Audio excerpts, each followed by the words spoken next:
Just എന്തെങ്കിലും ഒരു സാധനം കമന്റ് ഇട്ടോളി, നിങ്ങൾക്ക് അടുത്ത വീഡിയോ ചെയ്തുതരാം.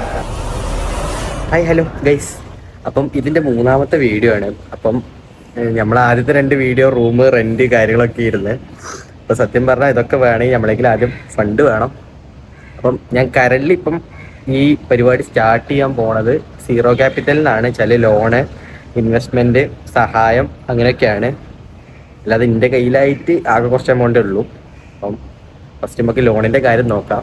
അപ്പം എല്ലാ ശരാശരി മലയാളികളെയും പോലെ ഞാനും ലോൺ കാറ്റഗറിക്ക് ചാടാൻ പോവാണ്. അതിൻ്റെ സന്തോഷമുണ്ട്.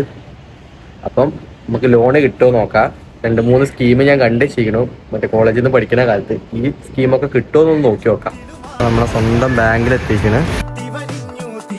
ഗൈസ് ലുക്ക് ഉണ്ടായിരുന്നു നോക്കട്ടെ, ഞാൻ തന്നെയാണ്. അപ്പം നമ്മൾ നിങ്ങളോട് പറഞ്ഞ പോലെ തന്നെ 1-2 ബാങ്ക് പോയി അന്വേഷിച്ചു. അങ്ങനെ ലോൺ ഉണ്ട്, പഠിച്ചത് ശരിയാണ്. സെൻട്രൽ ഗവൺമെന്റിന്റെ അടിയിൽ വരുന്ന ഒരു സ്കീമാണ്. അപ്പം ഇന്നെപ്പോലെ ആരെങ്കിലും ഇതേപോലെ ലോൺ എടുത്ത് എന്തെങ്കിലും വർക്ക് ചെയ്യാനോ ബിസിനസ് സ്റ്റാർട്ട് ചെയ്യാനോ പ്ലാൻ ഉണ്ടെങ്കിൽ ജസ്റ്റ് എന്തെങ്കിലും ഒരു സാധനം കമന്റ് ഇട്ടോളി, നിങ്ങൾക്ക് അടുത്ത വീഡിയോ ചെയ്തുതരാം. ഫുൾ ഡീറ്റെയിൽസും പറഞ്ഞുതരാം എനിക്കറിയാവുന്നത്. ഇനി ഞമ്മക്കും കുറേ പരിപാടികളുണ്ട്. കറണ്ട് അക്കൗണ്ട്, മുനിസിപ്പാലിറ്റിന്ന് പേപ്പർ, ലൈസൻസ്, അങ്ങനെ ഒരുപാട് കാര്യങ്ങളുണ്ട്. അപ്പം സ്റ്റേ ട്യൂൺ, കൂടെ നിൽക്കുമെന്ന് വിചാരിക്കുന്നു. ശരി എന്നാ.